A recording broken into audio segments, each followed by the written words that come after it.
সোহবতে সালেহ তুরা সালেহ কুনাদ, সোহবতে তালেহ তুরা তালেহ কুনাদ। সোহবত যেমন হবে তোমার, সঙ্গ যেমন হবে, তোমার গায়ের রং তেমন লাগবে। আতরওয়ালার সাথে থাকলে আতরের গ্রান পাবা, কামারের দোকানে গেলে কামারের ময়লা তোমার জামায় পাবা। এই জন্য বলছে ওই শেখ সাদি রহমতুল্লাহ আলাইহি বলেন, ফুল গাছের নিচে বাথরুমে গিয়া দেখলাম একটা মাটির টোবলা, আগে তো মাটি ছিল, এক কোণার থেকে সুগ্রান বের হয়ে আসতেছে।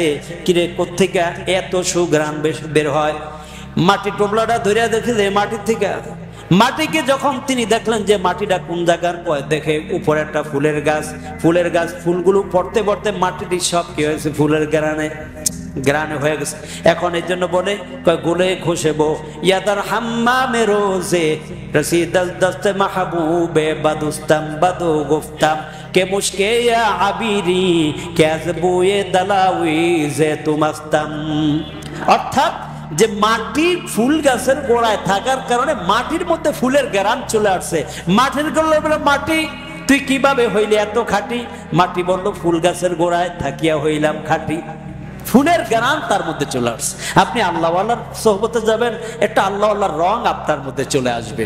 কোরআনে কারিমে আল্লাহ তাআলা বলেন, ইন্নাল্লাহা ইয়া'মুরুকুম, নিশ্চয় আল্লাহ তাআলা তোমাদেরকে আদেশ করেছেন, আন তুআদ্দুল আমানাতি ইলা আহলিহা, মানুষের আমানতগুলোকে তাদের কাছে যথাযথভাবে পৌঁছায় দাও।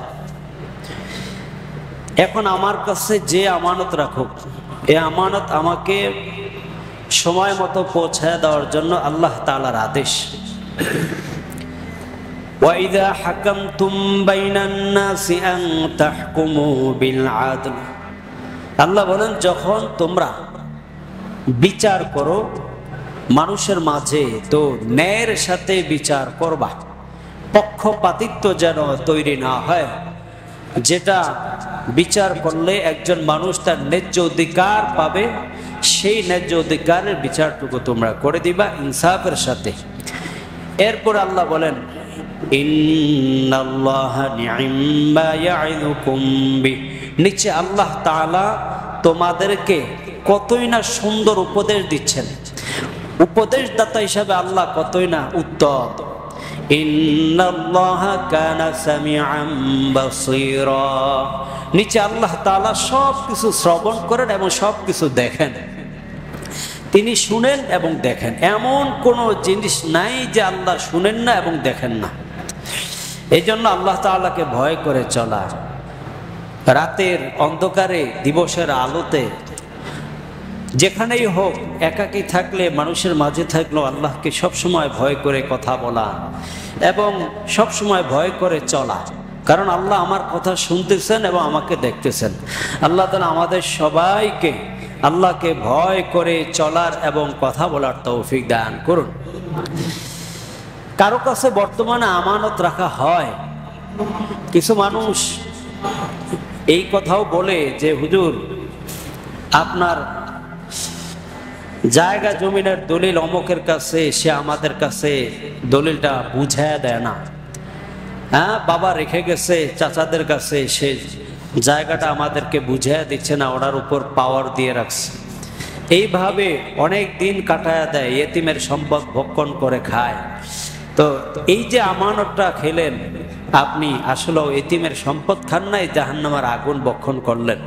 তাই জন্য আমরা দোয়া করি, যাদের কাছে আমাদের আমানত রয়েছে বা আমাদের কাছে যদি কারো আমানত থেকে থাকে, আমরা যেন যথাযথভাবে মৃত্যু আসার আগেই যেন পৌঁছায় দিতে পারি। আল্লাহ তৌফিক দান করুন। 38 নম্বর হচ্ছে, 38 নম্বর কিয়ামতের অন্যতম একটি আলামত, মানুষ খুশি মনে যাকাত দিবে না, বরং যাকাত আদায় করবে জরিমানা স্বরূপ। তা আপনার নামাজ পড়া ফরজ, রমজানের রোজা রাখাও ফরজ, হজ করাও ফরজ, তা আল্লাহ যাকাত আদায় করাটাও আমাদের জন্য ফরজ করেছেন। আপনি সব ফরজ আদায় করলেন, কিন্তু যাকাত নামক ফরজ আদায় করতে গিয়ে আপনি দেখা গেছে এখানে গড়িমসি করছেন। কেন ভাই? এটাও তো একটা ফরজ, আল্লাহ তাআলার বিধান। তা আল্লাহ তাআলার এই বিধান ফরজটাকে অনেকে জরিমানা স্বরূপ মনে করে ইচ্ছায় না অনিচ্ছায় দেয়, মানে দিতে চায় না, খুব কষ্ট হয় দিতে। আর যদি দিয়েও থাকে, দেখা গেছে তার যদি 2 লাখ টাকা যাকাত আসে, সে কোনো রকম 30-40 হাজার টাকা দায় সারা করে জনগণকে বুঝায় যে আমি যাকাত আদায় করে দিছি, আমার কাছে আর কেউ এসো না। মূলত এখানে যাকাতটা ছিল তার 2 লক্ষ টাকা, তার উপর ফরজ ছিল। সে 40,000 কম বেশ করে যাকাত আদায় করে নিজেকেও সান্ত্বনা দিল, মানুষকেও একটা বুঝ দিল। আসলে কি এটা যাকাত আদায় হলো? কি বলেন, যাকাত আদায় হয়েছে? হয় নাই। যাকাত 2 লক্ষ 2 লক্ষই দিতে হবে, কারণ আল্লাহ বলেন মান জাআ বিল হাসানাতি ফালাহু আশরু আমসালিহা। মানুষ যখন কোনো নেক আমল করে, তা আল্লাহ তাআলা একটা নেক আমলকে 10 গুণ সমান করে সওয়াব দান করেন। সুবহানাল্লাহ। তো যাকাতের 1 টাকা যদি আল্লাহর রাস্তায় খরচ করা হয়, আল্লাহ তাআলা 1 টাকার বদলতে 10 টাকার বরকত দেওয়ার জন্য রেডি হয়ে আছে। 2 লক্ষ টাকা যাকাত দিলে আমি প্রায় 20 লক্ষ টাকার বরকত পাইতাম। লাখে যদি 10 লাখ, 2 লাখে 20 লাখ, তা আল্লাহ আমাকে 20 লাখ টাকার বরকত দেওয়ার জন্য রেডি। আর আমি সেখানে কার্পণ্যতা করে কোন রকম 30 থেকে 40 হাজার দিয়ে বুঝিয়ে দিচ্ছি। বুঝাইলাম কারে বলেন? বরকত দেওয়ার জন্য আল্লাহ রেডি হয়ে আছে। কোরআনে আল্লাহ জানায়া দিলেন, বান্দারে আমার রাস্তায় খরচ করলে লস হবে না, আমি আল্লাহরও লাভ হবে না, বরং লাভ লস তোমারই হবে। তুমি খরচ করবা, আমি আল্লাহ 1-এ 10 দিব। তুমি খরচ করলে 1 টাকা, আমি দিলাম 10 টাকা। সুবহানাল্লাহ। তো এই বিশ্বাসটুকু আমাদের মাঝে অনেকের কমতির কারণে আমরা অনেক সময় নিজেদের অর্থ সম্পদগুলো, আল্লাহ তাআলা আমাদের দিয়েছেন সম্পদ, তিনি আবার বলেছেন মাত্র 40 ভাগের 1 ভাগ দাও, আপনার 100 ভাগের 2.5 ভাগ দাও। আমরা সেখানে 2.5 ভাগও দিতে রাজি হচ্ছি না। 98 টাকাই আমাদের কাছে, 97.5 টাকায় আমাদের কাছে রইল, আর 2.5 টাকা মাত্র আল্লাহর রাস্তায় দান করব, সেখানেও আমাদের কৃপণতা রয়েছে। এজন্য আমাদের যারাই আল্লাহর রাস্তায় খরচ করবেন, এই নিয়ত করেই করবেন যে আমাকে সম্পদ দিয়েছেন কে বলেন? আল্লাহ। আমি যখন অক্ষম ছিলাম, দুনিয়াতে আমি সম্পদ নিয়ে আসি নাই, আমি অক্ষম ছিলাম, আল্লাহ তাআলা আমাকে ধীরে ধীরে সক্ষমতা দান করেছেন। আমাকে সক্ষমতা দান করেছেন কে? আপনাকে সম্পদ উপার্জন করার এই সক্ষমতা দিলেন কে? আল্লাহ। তাহলে যে আল্লাহ, আমার এক সময় কিচ্ছু ছিল না, জন্মের পরে আমার কিছুই ছিল না, আল্লাহ আমাকে ধীরে ধীরে সক্ষমতা দান করলেন। বাড়ি গাড়ি, ফ্ল্যাট, ব্যবসা বাণিজ্য, ইন্ডাস্ট্রি সব কিছু করার, একটা পরিচালনা করার মেধা আল্লাহ আমাকে দিয়েছেন। আমি যদি এখন বলি এগুলি সব আমার নিজের কামাই করা, উপার্জন করা, এখানে তো আল্লাহর কোনো হাত নাই। আমি পরিশ্রম করেছি, আমি পরিশ্রমের ফল পেয়েছি। তোমাকে পরিশ্রমের শক্তি না দিয়ে অসুস্থ তো আল্লাহ বানায় রাখতে পারতো। আল্লাহ তোমাকে অসুস্থ না বানাইয়া পরিশ্রম করার শক্তি, মেধা দিয়েছেন। এটা দিয়েছেন কে? এই জন্য তোমাকে যা কিছু তুমি উপার্জন করছো সব আল্লাহ দিয়েছেন।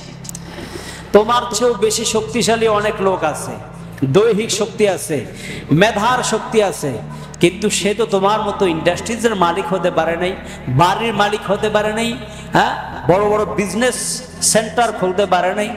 তো আল্লাহ তোমাকে দিয়েছে কেন? অতএব বোঝা গেল যে আল্লাহ কাউকে গরিব বানিয়ে রাখে। মেধা শক্তি সবকিছু থাকার পরও কেউ গরিব অবস্থায় আছে, আবার কেউ মেধা শক্তি কিচ্ছু নাই কিন্তু কোন রকম নামটা লিখতে পারে, ওই ব্যক্তিও বড় বড় ইন্ডাস্ট্রিজের মালিক। কথা বলেন ঠিক না? এগুলো করলেন কে? আল্লাহ দিয়েছেন তোমাকে পরীক্ষা স্বরূপ। এখন তোমাকে সম্পদের যাকাত আদায় করতে হবে খুশি মনে। তাও আল্লাহ বলেছেন, বান্দারে 1 টাকা দিবা তো 10, 1-এর 10 বানাইয়া আমি আল্লাহ তোমার কাছে রিপিট করব। সুবহানাল্লাহ। আল্লাহর এই কথাটাকে আমাদের মনে প্রাণে বিশ্বাস করে নিতে হবে। মানুষ খুশি মনে যাকাত আদায় যদি না করে তাহলে এটা কিয়ামতের অন্যতম আলামত। মানুষ যেন খুশি মনে যাকাত আদায় করে। যদি আমি আপনি খুশি মনে যাকাত আদায় করি তবেই আমাদের এই যাকাত আদায়ের মধ্যে আল্লাহ তাআলা পরিপূর্ণ সওয়াব দান করবেন। একজন ব্যক্তি খুশি মনে না, খুব চিন্তা টেনশন আছে, রমজান আসলেই যাকাত বের করে দিতে হবে, মানে তার কাছে আগের থেকেই এক ধরনের খারাপ লাগা শুরু হয়ে গেছে। এখন রমজান আসার পরে সে তো দিতেই হবে বাধ্য, এখন সে দিচ্ছে, তার মন বলছে আমি কেমন জানি জরিমানা দিচ্ছি। তো একদিক থেকে জরিমানা দিলেও অর্থ দান করার বিন্দু পরিমাণ সওয়াব তার অর্জন হবে না। তো দিয়েছি যখন দিতেই হবে আল্লাহর বিধান, তাহলে খুশি মনেই দেই। একদিক থেকে সওয়াব পাবো, আরেক দিক থেকে 1 টাকা দান করে, 1000 টাকা দান করে, 1 লক্ষ টাকা দান করে, অর্থাৎ যাকাত আদায় করে আমি 10 লক্ষ টাকার বরকত আল্লাহর কাছ থেকে নিয়ে নিলাম। সুবহানাল্লাহ। এই জন্য যদি মানুষ মনে করে যে যাকাত আদায় করাটা কেমন জানি জরিমানা মনে করা হচ্ছে, তাহলে ওই ব্যক্তি মনে করে নিতে হবে এটা তার জন্য কিয়ামতের অন্যতম আলামত। সে যাকাত আদায়ের বিন্দু পরিমাণ সওয়াব পাবে না। 39 নম্বরে দুনিয়ার উদ্দেশ্যে ইলম শিক্ষা হবে। তা আমরা আগে 2টা বলেছি। 1 নম্বরে আমানতকে গনিমত মনে করা হবে। 2 নম্বর মানুষ খুশি মনে যাকাত আদায় করবে না। তা আমরা সকলেই যেন খুশি মনে যাকাত আদায় করতে পারি, আল্লাহ তাআলা তৌফিক দান করুন। 3 নম্বর দুনিয়ার উদ্দেশ্যে মানুষ ইলম শিক্ষা লাভ করবে, অর্থাৎ জ্ঞান অর্জন করবে দুনিয়া বুঝার জন্য, দুনিয়া জানার জন্য, দুনিয়াকে পরিচালনা করার জন্য, দুনিয়ার জীবনকে ডেভেলপ করার জন্য। পরকালের জীবন ডেভেলপ হোক, পরকালের বাড়িটা সুন্দর হোক, পরকালের জবাবদিহিগুলো সহজ হোক, আল্লাহর সামনে দাঁড়ানোর বিষয়টা সহজ হোক, এই চিন্তা দ্বারা করে মানুষ ইলম অর্জন করবে না, জ্ঞান অর্জন করবে না। বরং জ্ঞান অর্জনের সীমাবদ্ধতা থাকবে দুনিয়া পর্যন্ত, যে দুনিয়া উপার্জনের জন্যই সে জ্ঞান অর্জন করবে। মানুষ আসলে শরীয়তের ইলম, আমরা যে শরীয়তের বিদ্যা, আমরা শরীয়তের বিদ্যা এই ইলম অর্জন করি কেন? এটার অর্থ হচ্ছে যে আমরা এই শরীয়তের বিদ্যা প্রচার করব এবং মানুষের মধ্যে শিক্ষা দান করে আল্লাহ তাআলার ইবাদত করব। কিন্তু এর বাহিরেও কিছু আরো শিক্ষা আছে।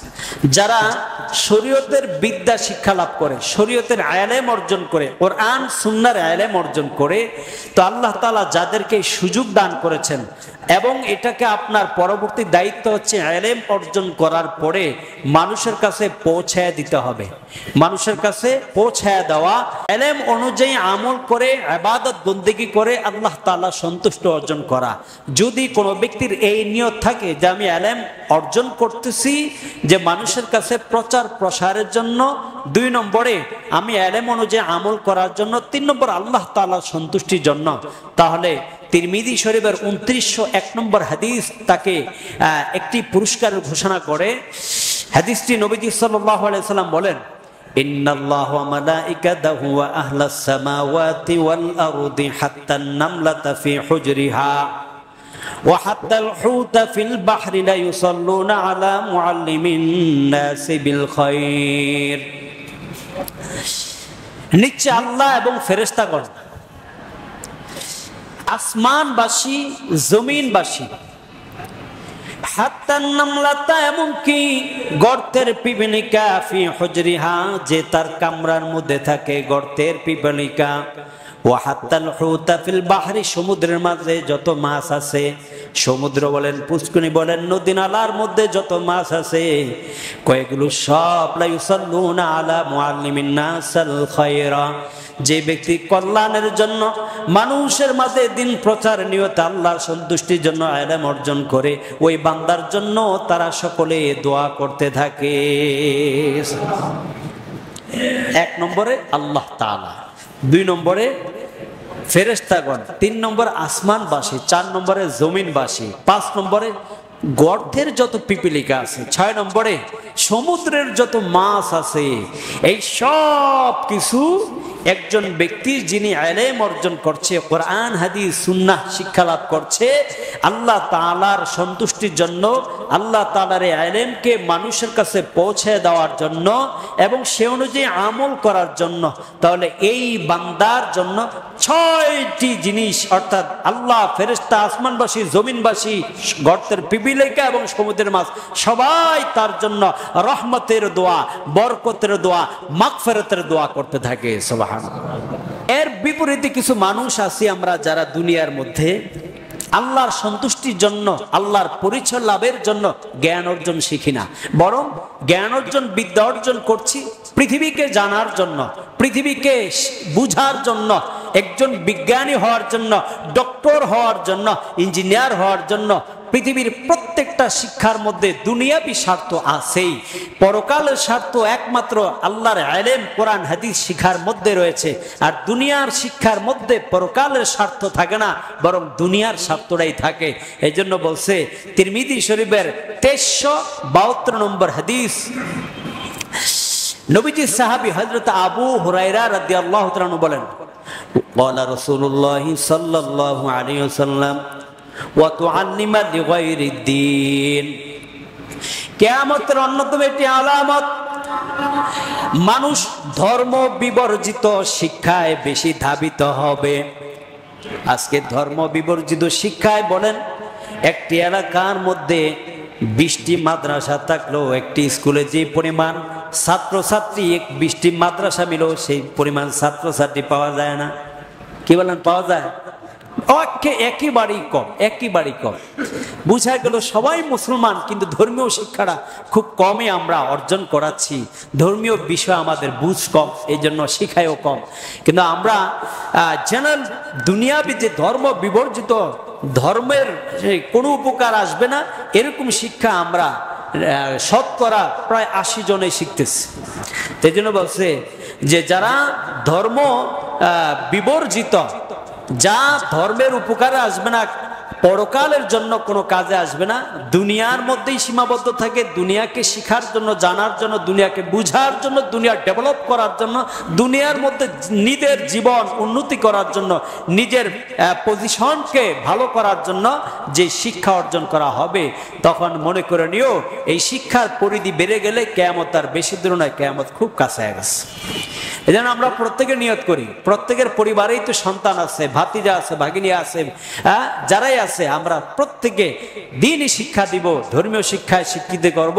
হাফেজ কোরআন আছে, যারা স্কুল কলেজ ইউনিভার্সিটি পড়ছে, নামাজ পড়ছে, 5 ওয়াক্ত নামাজ পড়ছে, আপনার টুপি দাড়ি সবকিছু ঠিক রাখছে, কিন্তু একটাই বিষয় প্রবলেম, অনেক স্টুডেন্ট বলে হুজুর দাড়ি রাখলে সহপাঠীরা খুব ক্রিটিসাইজ করে, তারা আমাদের সমালোচনা করে, ম্যাডামরা, স্যাররা বিভিন্নভাবে এই ব্যাপারে নিষেধাজ্ঞা করে, মাইন্ড করে, সন্ধ্যার মধ্যে আমাদেরকে ফেলে দেয়।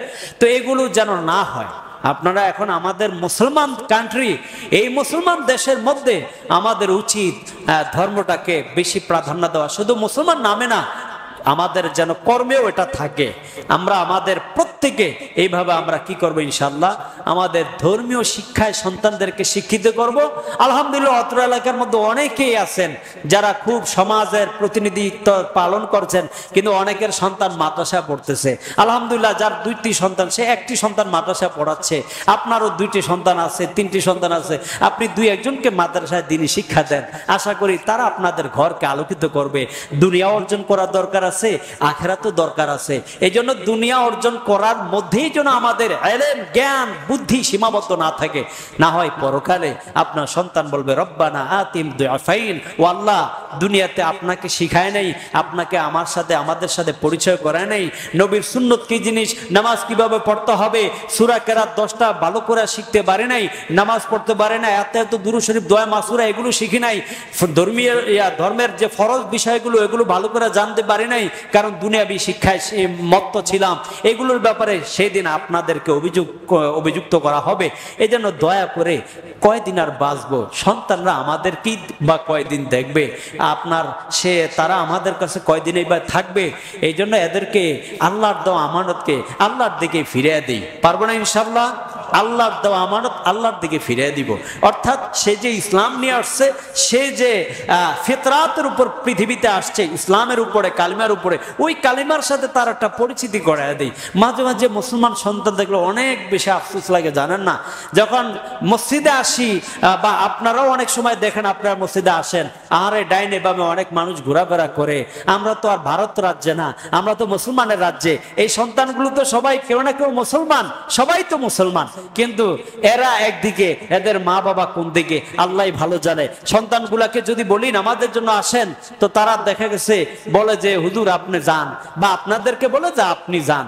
এইভাবেই কিন্তু চলতেছে। আমাদের একটু দৃষ্টিভঙ্গি পরিবর্তন করা উচিত। আমি বলেছি আপনাদেরকে যে আমাদের সন্তানদেরকে নামাজি বানাইতে হলে আমাদের ভূমিকা রাখতে হবে। আপনার সন্তান আছে, আপনি যখন নামাজে আসেন, আপনি আপনার সন্তান বলেন বাবা আসো নামাজে যাই। ওকে মসজিদে নিয়ে আসলেন, ছোট থেকে যখন আপনি নিয়ে আসা শুরু করবেন, ও কিন্তু মসজিদমুখী হওয়া শুরু করবে, যে আমার দাদা, আমার চাচা, আমার বাবা আমাকে মসজিদে নিয়ে যায়। তো নিয়ে গেলে মসজিদের আদব কি জিনিস, মসজিদে কি কথা বার্তা আলোচনা করা হচ্ছে, এই সম্পর্কে সে ধর্মীয় সেন্টিমেন্ট থেকে সে জ্ঞান অর্জন করবে, তার অনেক বিষয়ে আলেম অর্জন হবে।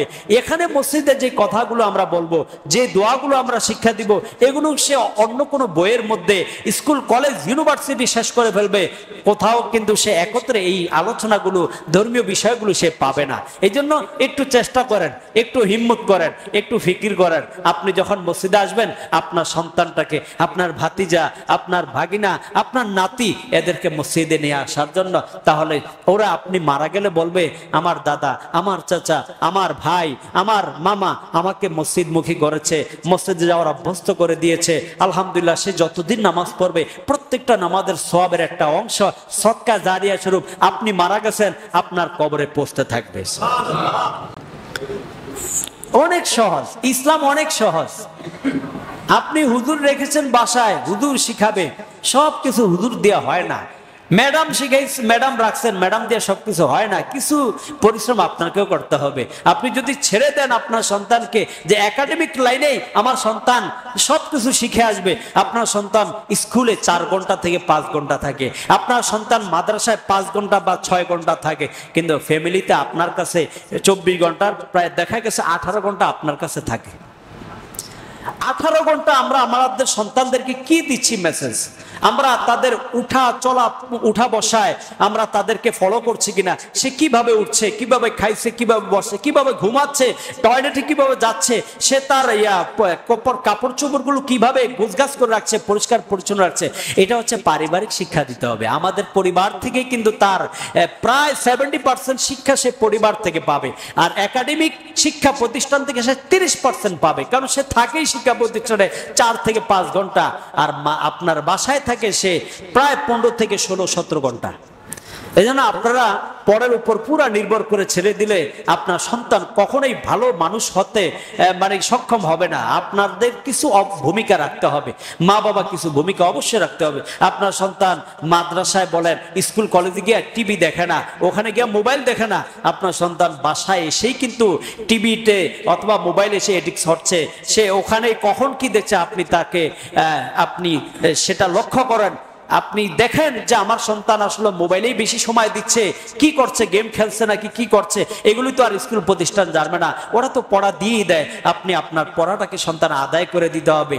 আজকে একটা ভিডিও দেখলাম যে একটি বাচ্চা, মনে হয় ইন্ডিয়ার হবে বা অন্য কোনো বাহিরের রাষ্ট্র, বাচ্চার 2 চোখের মধ্যে এরকম এক ধরনের রক্ত মাখা দিয়ে ওই যে ব্যান্ডেজ করে অন্যান্য বাচ্চাদের সামনে নিয়ে আসছে, আইনা পরে কাঁদতেছে ম্যাডামরা, অভিনয় কি ম্যাডামরা, বাচ্চারা কাঁদতেছে যে ও মোবাইল দেখার কারণে 2 চোখ নষ্ট হয়ে গেছে।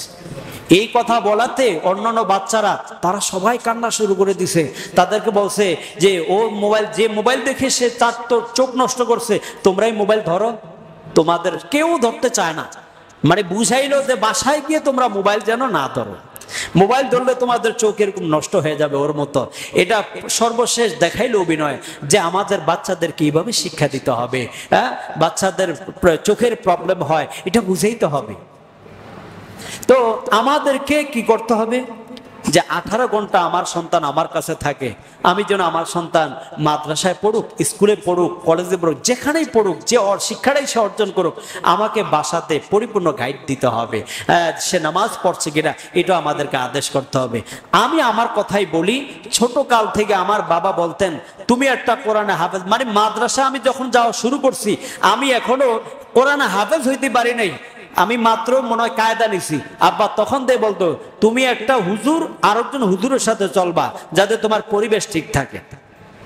সোহবতে সালেহ তুরা সালেহ কুনাদ, সোহবতে তালেহ তুরা তালেহ কুনাদ। সোহবত যেমন হবে তোমার, সঙ্গ যেমন হবে, তোমার গায়ের রং তেমন লাগবে। আতরওয়ালার সাথে থাকলে আতরের গ্রান পাবা, কামারের দোকানে গেলে কামারের ময়লা তোমার জামায় পাবা। এই জন্য বলছে ওই শেখ সাদি রহমতুল্লাহ আলাইহি বলেন, ফুল গাছের নিচে বাথরুমে গিয়া দেখলাম একটা মাটির টোবলা, আগে তো মাটি ছিল, এক কোণার থেকে সুগ্রাণ বের হয়ে আসতেছে। কিরে কোত্থেকে এত সুগ্রাণ বের হয়? মাটির টোবলাটা ধরে দেখে যে মাটির থেকে, মাটিকে যখন তিনি দেখলেন যে মাটিটা কোন জায়গার, দেখে উপরে একটা ফুলের গাছ, ফুলের গাছ, ফুলগুলো পড়তে পড়তে মাটির সব কি হয়েছে ফুলের গ্রানে হয়ে গেছে। এখন এর জন্য বলে গুলে ঘষেবো ইয়াদার হাম্মামে রোজে রসিদাল দস্তে মাহবুবে বাদুস্তাম বাদু গুফতাম কে মুশকে ইয়া আবিরি কাজবুয়ে দালাউই যে তুমাস্তাম। অর্থাৎ যে মাটি ফুল গাছের গোড়ায় থাকার কারণে মাটির মধ্যে ফুলের গ্রান চলে আসছে। মাটির গোড়ায় মাটি তুই কিভাবে হইলি এত খাঁটি? মাটি বলল ফুল গাছের গোড়ায় থাকিয়া হইলাম খাঁটি। ফুলের গ্রান তার মধ্যে চলে আসছে। আপনি আল্লাহওয়ালার সোহবতে যাবেন, একটা আল্লাহওয়ালার রং আপনার মধ্যে চলে আসবে। আপনি একটা গানের আওয়াজ, একটা ডিজে বাদ্যযন্ত্র আপনার কানে আসুক না, আপনি যেখানে দাঁড়াবেন অটোমেটিক আপনার ভিতরে একটা লড়াছড়া শুরু হয়ে যাবে। কেউ দেখবে না, নিচেই কিন্তু পায়ের মধ্যে দেখবেন যে একটা কাঁপানি শুরু হবে, মানে কেমন জানি ওই তালে তালে আপনিও একটু তাল ধরছেন, কেউ দেখছে না, কিন্তু আপনার কাছে একটা অন্যরকম ভালো লাগা বা তাল শুরু হয়ে গেছে। আল্লাহ ওয়ালাদের সোহবতে গেলে, ভালো মানুষদের সঙ্গে থাকলে কেমন জানি দেখবেন আপনার খারাপই থাকলো, সিগারেটটা দেখছে হুজুরে দেখে সিগারেট গুঁজায় রাখছে, তার মানে এটাতে প্রমাণ করে যে হুজুর দেখার সাথে সাথে হুজুরের সামনে সিগারেট খাবো এটা আদবের খেলাফ, হুজুর কি না কি মনে করে অস্থির সিগারেটটা গুঁজায় রাখছেন। তা আমরা তো মাঝে মাঝে দেখি নামাজ পড়ে এসে অনেকে দোকানে বসছে, বৈশা একটু মোটামুটি রেস্ট নিচ্ছে, একটা পান খাবে, সিগারেট খাবে, তো অনেকে যখন দেখি যে এমনি ধরাবে বা এমনি মুখের নিচ্ছে, আমার দেখে এমনি করছে, তা আমি আবার না দেখার মতো বান করছি, এটাই তো আদব। এখন যদি আমি দেখি হে মিয়া কি খাইছে, শরম পাবে না, পরে আমার মর্যাদা কমে যাবে। এই জন্য আমাকেও মুক্তাজা হাল পরিবেশ বুঝে কাজ করতে হবে। অনেকের দেখেই খাইতেছে, আমি অনেকের দেখছিও যে ওই আপনার গলিতে দাঁড়িয়ে কি করতেছে, দেখার পরে আমি না দেখার মতো বান, আমার সুন্দর করে একটা সালাম দিছে, আমিও সুন্দর করে সালামের জবাব নিছি, কিন্তু আমি সেখানে তাকে নিষেধ করতে পারি নাই, কারণ ওখানে নিষেধ করার পরিবেশ না, সে লজ্জা পাবে, আমাকে এখানে নিষেধ করতে হবে। বুঝাতে চাইলাম যে বাবা ছোট কালতে বলতো তুমি একটা হাফেজে কোরআন আর একটা হাফেজের সাথে চলবা। এই জন্য কোনো সময় আমি জেনারেল ভাবে কোনো বন্ধু বানাইতে পারি নাই, কারণ ওই যে বাবার একটা উপদেশ, বাড়িতে গেলে এখনো দেখে যদি অন্য কোনো কারোর সাথে চলি, এই কোথায় গেছিলা, কেন গেছিলা, তোমাকে তো এই জন্য বাড়িতে আসতে বলি নাই, বাড়িতে আসছো ঘরে ইবাদত বন্দেগী বা ঘরের কাজ বাড়ির কাজ করবা, মসজিদে যাবা, নামাজ পড়বা, 5 ওয়াক্ত নামাজ, মসজিদে জামাত, আর ঘরের ভিতর কি হবে, ঘরের কাজে সাহায্য সহযোগিতা হবে, অন্য কোথাও যাইতে দেয় না। কিন্তু এটা বুঝাইলাম কেন, যে আমার আব্বাকে ছোট কাল থেকেই দেখতাম যে আলহামদুলিল্লাহ আব্বাই ছিল কাঠ মিস্ত্রি, কিন্তু আব্বার সন্তান 4 জনে কোরআনে হাফেজ আলেম হয়েছে, আলহামদুলিল্লাহ বলে। এটা তো 3 ভাই, আমরা 3 জায়গায় ইমামতি করি, সবাই হাফেজ আলেম, মাওলানা মুফতি, আলহামদুলিল্লাহ। তো এটা তো বাবা কল্পনাও করে না। মানুষ বলে কি নিয়া কি কিসের কিভাবে আপনি এই সম্মানের অধিকারী হলেন, তখন আব্বা বলে আসলে আমার তো কোনো যোগ্যতা ছিল না, আলেমদেরকে বড় ভালোবাসতাম, হুজুরদেরকে খাবার আগাগে দিতাম। মাদ্রাসা নুরানি মাদ্রাসা ছিল, হুজুরে আমার আম্মা যা রান্না করতো আব্বার উপদেশ ছিল সব হুজুরকে একদম ওই তরকারি থেকে দিবা। হুজুর এখনো ফোন দেয়া বলে, আমি মাহফিল করতে মাঝে মাঝে চাঁদপুর গেলে বলে আব্বা কেমন আছেন, আমার ফোন দেয়া বলে খুলনার হুজুর একটু আমাদের দেশে একটু তাফসির করতে যাওয়া লাগতে পারে, আপনার আমি দাওয়াত দিমু। তো উনি এখন আব্বা বলে ডাকার কান্না করে, আমার কয়েকটা ছাত্রের মধ্যে আজকে 25 বছর আগে কয়েকটা ছাত্রের মধ্যে তোমরাই কবুল হইলা, আমার দোয়া আছে তোমার মা আমাকে রান্না করে খাওয়াইতো, আমি মাঝে মাঝে দোয়া করি, ওটা স্মরণ করে কান্না করি, আর তোমাদের কবুলিয়াতের জন্য দোয়া করি। সুবহানাল্লাহ বলে। হুজুরের ওস্তাদের দোয়া আসলে কোথায় নিয়ে ফেলায়, টিচারের দোয়া, শিক্ষকের দোয়া তোমাকে কোথায় নিয়ে পৌঁছায় দিবে তুমি কল্পনাও করতে পারবে না। এই জন্য টিচারের সাথে শিক্ষক যেই হোক, ম্যাডাম হোক, আপনার স্কুল কলেজ ইউনিভার্সিটি যেই হোক, কারোর সাথে বেয়াদবি করা যাবে না, সবার সাথে খোঁজখবর রাখতে হবে, সবাইকে কিছু না কিছু গিফট হাদিয়া দিতে হবে। তো যাই হোক, এটা বললাম কেন, যে আপনার সন্তানকে ঘরের মধ্যে আসার পর একটা সুন্দর পরিবেশ দিবেন। টিভি আপনার ছেড়েও, আপনি টিভি দেখলেন, অনেক কিছু কিন্তু অনৈতিক বিষয় আসতে পারে, আপনি টিভিটা সন্তানদের সামনে ছাড়বেন না, ওদের জন্য আলাদা জায়গা করে দিবেন। ওদের যদি কোনো বিষয়ে আপনার দরকার পড়ে আপনি সেটা ট্যাকল দিবেন, শুনবেন, এরপরে বাচ্চাদের কিছু সময় দিবেন। এটা আমাদের অনেকের ঘাটতি আছে, আমরা যেন সকলে ঘাটতিগুলো পূরণ করে আমরা কিছু শিক্ষা, পারিবারিক শিক্ষা যেন আমরা দিতে পারি। আল্লাহ তৌফিক দান করুন। তো এখানে আমরা বললাম 39 নম্বর, দুনিয়ার উদ্দেশ্যে এলেম যখন শিখা হবে তখন আল্লাহ নবী বলেন কিয়ামত আর বেশি দূর নয়, কিয়ামত কাছে গেছে। এরপর আমরা জানলাম যদি কেউ আল্লাহর সন্তুষ্টির জন্য, পরকালের জন্য, এরপরে ইবাদত বন্দেগী সহিভাবে করার জন্য বিদ্যা অর্জন করে, তো আল্লাহ তাআলা তার উপরে ফেরেশতাগণ এবং আসমানবাসী, জমিনবাসী, গর্তের পিপিলিকা এবং সমুদ্রের মাছ সব কিছু তার জন্য রহমত, বরকত আর মাগফিরাতের জন্য দোয়া করতে থাকে। আর যদি কেউ ধর্ম বিবর্জিত শিক্ষা শিখে, তাহলে তার জন্য উচিত সে যেন অন্তত পক্ষে আধা ঘন্টা 1 ঘন্টা ধর্মীয় শিক্ষায় মনোনিবেশ করা, অর্থাৎ বই পুস্তক পড়া, কোরআন তেলাওয়াত করা, নামাজ তো পড়বেই। তাহলে আশা করা যায় সে এগুলোর এই যে অল্প সময় দিয়ে হলো, সে পরকালটাকে অর্জন করার জন্য, ঘরার জন্য যে সময় দিচ্ছে, এর বদৌলতে আল্লাহ তাআলা তাকে এই মর্যাদা দান করবেন। এরপরে 40 নম্বরে আসেন, স্ত্রীর আনুগত্য ও মায়ের অবাধ্যতা বেড়ে যাবে। বর্তমানে আল্লাহ নবী বলেন, যদি দেখো পৃথিবীর মধ্যে স্ত্রীর আনুগত্য বেড়ে গেছে, মা বাবার অবাধ্যতা বেড়ে গেছে, তাহলে মনে করবা কিয়ামত আর বেশি দূর নয়, কিয়ামত কাছে গেছে। এটি কোরআনের অন্যতম একটা, কিয়ামতের অন্যতম একটা নিদর্শন যে মানুষ বাবা মার অবাধ্য হয়ে যাবে। মানুষ তার বাবা মার কি হয়ে যাবে? অবাধ্য হয়ে যাবে। এরপরে দেখেন, স্ত্রীদের আনুগত্য হবে, আনুগত্য করবে স্ত্রীর, মা বাবার অবাধ্য হবে। যদিও মা বাবা তার সাথে থাকে, কিন্তু মা বাবা থাকার পরও স্ত্রী যা বলে, ছেলে সন্তান যেটা চায় সাথে সাথে ওটা পূরণ করে। কিন্তু মা বাবা একটা কথা বলার পরে, বাবা আমাকে ওটা এনে দিও, সন্তান মনে হয় যেন 1 মাস পরে এনে দেয়। এতটা মানে একসাথে আছে, মায়ের গুরুত্ব কমে গেছে, বাবার গুরুত্ব কমে গেছে। ওই স্ত্রীর 3 পিস, মাসে 2টা 3টা, সন্তানদের কাপড় চোপড় ভালো, খাওয়া দাওয়া, বরণ পোষণ সবই হয়, কিন্তু মা বাবার সাথে আছে। ফল ফ্রুট গুলো একটু মা বাবার জন্য আপনার ওই সপ্তাহে একটা, কারণ কয় তোমার মা বাবাই তো খেয়ে ফেলে সব, আর এরপরে ওনাদেরকে বলে আপনারা খেলে আপনার নাতিরা খাবে কি? এরকম আছে না? আপনারা যদি খান আপনাদের নাতিরা খাবে কি? সব কি আপনারা খেয়ে শেষ করবেন? আরে কার জন্য তোমার স্বামীটাকে পাইলা? ওই স্বামী শক্তি উপার্জন করে, সেই সম্পদ অর্জন করে নিয়ে আসে, এটা তো সব মা বাবার অবদান। এই জন্য আমরা খবরদার কখনো মা বাবাকে অবাধ্য আচরণ করবো না। মা বাবা যদি জালেম হয়, হুমা জালামাকা, যদি তোমার মা বাবা জালেম হয়, তবুও কি করবা? তোমার মা বাবাকে রেসপেক্ট করে ওই দিন যদি বলো আব্বা কেমন আছেন, আম্মা কেমন আছেন, আল্লাহর নবী বলে তোমার ওই দিনের জন্য জান্নাতের 2টা দরজা ওপেন হয়ে যায়। তুমি এই দিন মারা গেলে তোমার জান্নাতের 2টা দরজা, যে কোনো দরজা দিয়ে তুমি আল্লাহ জান্নাতে প্রবেশ করবা। সুবহানাল্লাহ। আপনি ওটা দেখেন, ফজিলত কল্পনা করেন।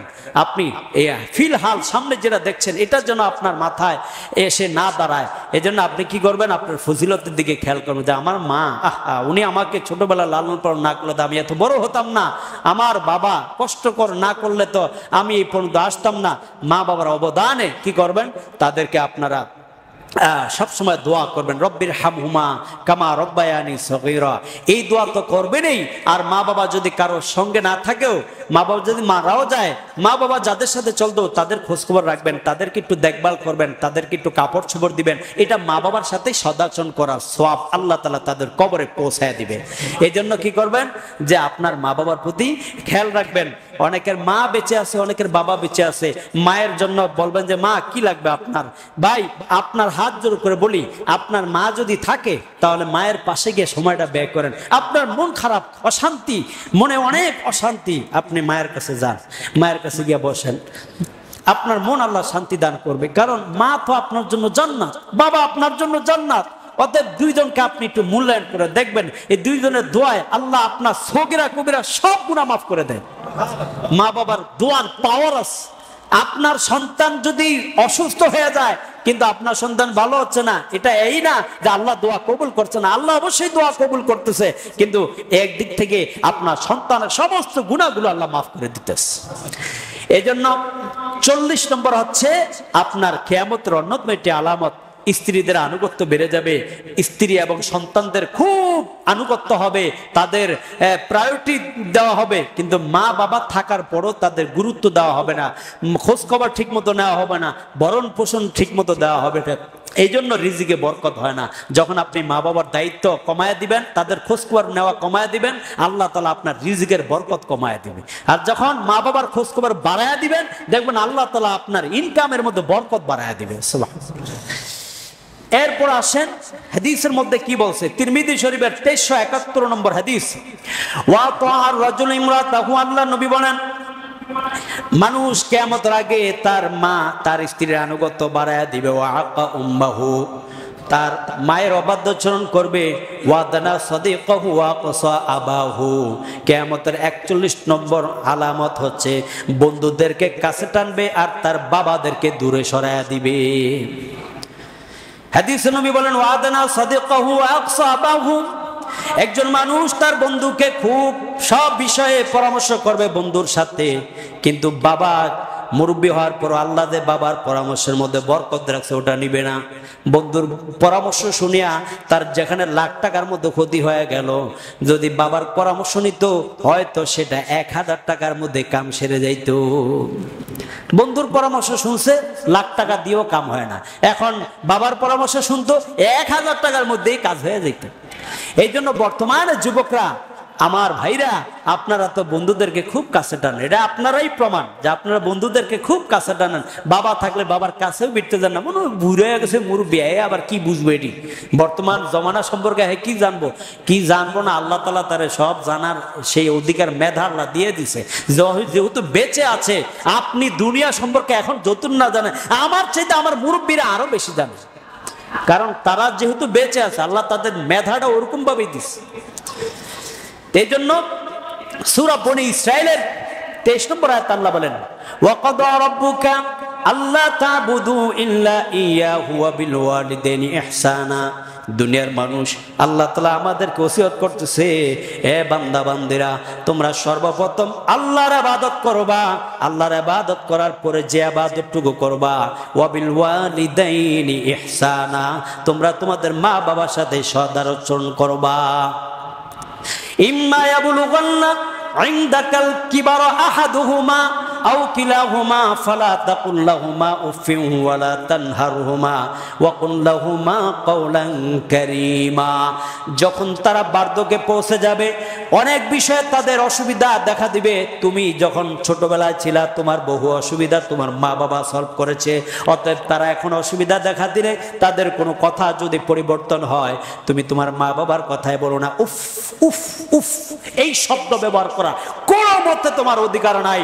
কোন তোমার ছোটবেলায় তুমি প্রস্রাব করে দিয়েছো বাবার কোলে, মায়ের কোলে, তখন তোমার মা উফ শব্দ ব্যবহার করে তোমাকে দূরে নিক্ষেপ করে ছাড়া নাই। তুমি এখন কোন অধিকারে তোমার সেই মা বাবাকে তুমি তাদের কথায় কষ্ট নিয়ে উফ শব্দ, এই বুইরা বুড়ির কথা, এই শব্দগুলো ব্যবহার করার অধিকার তোমাকে ইসলাম দেয় নাই। তুমি এটা করছো তো আল্লাহর গোসার মধ্যে তুমি আবদ্ধ হয়ে গেছো, বলেন নাউজুবিল্লাহ।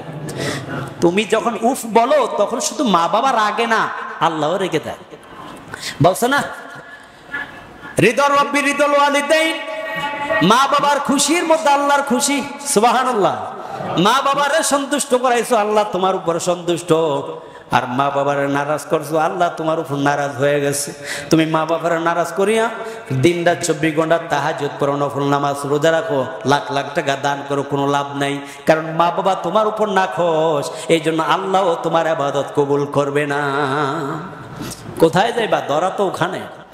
এই জন্য মা বাবা বৃদ্ধ হয়ে গেল, উফিম ওয়ালা তানহার তানহারহুমা ওয়া কুল লাহুমা কাওলান কারীমা, উভয়কে ধমক দিতে পারবা না, একদম নরম সুরে কথা বলা। কাওলান কারীমা, কারীম মানে কি জানেন? অনেক দয়ার বিনয়ের সুরে তাদেরকে কথা বলা। আম্মা কিছু লাগবে, আব্বা কিছু লাগবে, আপনার কি খেদমতটা করতে পারি, আব্বা আম্মা আপনার কি সেবা করতে পারি, কোন বিষয়টা আপনার প্রয়োজন। আপনার বিবি হাজার কথা বলুক, ওটা ওখানেই রাখেন, বিবি ভালো রাখেন ওনার জায়গায়, কিন্তু মা বাবার কাছে আসলে আপনি একদম বিড়ালের মতো নরম হয়ে দেবেন। আম্মা আব্বা আপনাদের পাও টিপে টিপে ওনাদের থেকে নিবেন, দোয়া নিবেন, দোয়া, কারণ এগুলো জান্নাত। এই জান্নাতটাকে আপনার হারাইলে হবে না, এখান থেকে জান্নাতে যেতে পারবেন কিনা এটাই আপনার এখান থেকে পথ নির্দেশ করবে। এই জন্য দুই জান্নাতকে আপনি খুব ভালোভাবে, অসুস্থ হয়ে আছে শুয়ে আছে তাও খোঁজ খবর নেন, আম্মা কি অবস্থা আপনার, ভালো আছেননি, কতক্ষণ পর পর এসে সালাম দেন, মায়ের সালামের জবাবটা আপনার উপরে নেন। ও আলাইকুম আসসালাম ওয়া রাহমাতুল্লাহ যখন বলবে, তখন এই মায়ের এই দোয়া, এটা একটা দোয়া, তখন আল্লাহ আমার সন্তান যেমন আমাকে শান্তির দোয়া দিয়েছে, রহমতের দোয়া দিয়েছে, বরকতের দোয়া দিয়েছে, আল্লাহ আমিও তো বলছি ওয়া আলাইকুম আসসালাম ওয়া রাহমাতুল্লাহি ওয়া বারাকাতুহু, ও আল্লাহ তুমি আমার সন্তানকেও শান্তি, রহমত, বরকত দ্বারা পরিপূর্ণ করে দাও। কত সুন্দর সহজ দোয়া। পীর সাহেবের দরবারে যাওয়ার আগে মা বাবার বড় পীর সাহেব, ওনাদের কাছে কি করেন, আগে নিজেকে সুপর্দ করেন, ওনাদের সেবা করেন। পীর সাহেবের সেবা করবেন 1 বছর, যে পরিমাণ সওয়াব না হয়েছে, যে পরিমাণ ফজিলত অর্জন না করতে পারবেন, মা বাবার কাছে গিয়া আপনি 1 মিনিট সেবা করলে সেই পরিমাণ সওয়াব আর মর্যাদা আল্লাহ দান করে দিবে। আল্লাহ দিতে পারে কি পারে না? এই জন্য মা বাবার প্রতি রেসপেক্ট রাখেন। আল্লাহ বলেছেন রব্বির হামহুমা কামা রব্বায়ানি সগরা। বান্দা, আল্লাহ দোয়া নিজে শিখিয়ে দিয়েছেন, তোমার মা বাবা তোমার জন্য ছোটবেলায় যে কষ্ট করেছে তুমি তাদের জন্য এইভাবে দোয়া করতে থাকো। বলেন না রব্বির হামহুমা কামা রব্বায়ানি সগীরা। আয় আল্লাহ, আমার মা বাবা আমাকে ছোটবেলায় যেভাবে লালন পালন করেছে, কোনো কষ্ট দেয় নাই, তারা আজকে কবরে শুয়ে আছে অথবা তারা বেঁচে আছে, আল্লাহ গো তোমার দরবারে আমি সন্তানের ফরিয়াদ, তুমি আমার মা বাবাকে কষ্ট দিও না। তুমিও রহমতের কোলে এইভাবে মা বাবাকে লালন পালন করো। আল্লাহ আমার মা বাবা তো তোমার দরবারে কবরে শায়িত, আল্লাহ আমার মা বাবাকে তুমি রহমতের কোলে পরিচালিত করো। বারবার এই দোয়া করলেন, বারবার এই দোয়া করলেন। মা বাবা আপনার উপরে এত খুশি হবে, কিয়ামতের ময়দানে যাওয়ার পরে এই মা বাবার আর সুপারিশ লাগবে না, দেখা মাত্রই বলবো আল্লাহ আমার এই সন্তান এত পরিমাণ আমার জন্য দোয়া দিয়েছে, অতএব সন্তানের প্রতি আমরা খুশি। আপনার উপর মা বাবার সন্তুষ্টি যখন জাহের হবে, আল্লাহ তাআলা আপনাকে জান্নাতের মেহমান বানায় দেবে। সবার দোয়া লাগবে, আল্লাহ তাআলা তৌফিক দান করুন। এরপরে 42 নম্বরে মসজিদে জোরে জোরে কথা বলা হবে। এটা কিয়ামতের অন্যতম একটি আলামত। অনেক মসজিদ দেখবেন যে কোনো বিষয় জোরে জোরে হট্টগোল করে একদম পুরো একটা ঘোলাটে পরিবেশ কায়েম করে ফেলে। এগুলোর দ্বারা কি হয় বলছে, এটা কোনো সাধারণ কোনো বিষয় না, এটা কিয়ামতের অন্যতম একটা বিষয়।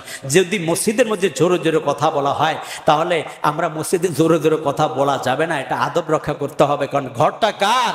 আল্লাহর। আল্লাহর সামনে এসে বসছি, আমরা চাইলেও তো যখন তখন কিছু করতে পারি না।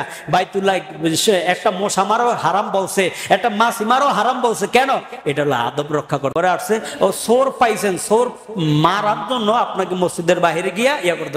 একজন প্রস্রাব করে দিছে, নবী বলছে ওরা প্রস্রাব করতে দাও। সাহাবাইকে আমরা ডিস্টার্ব করতে গেছিল, না ওরা করতে দাও, কারণ ওর প্রস্রাবের মাঝখানে যদি ব্যাঘাত ঘটে তাহলে ওর অসুস্থতা বেড়ে যেতে পারে, সমস্যা হতে পারে। আমার নবী দয়ার নবী, কাফেরের জন্য দয়াশীল ছিলেন।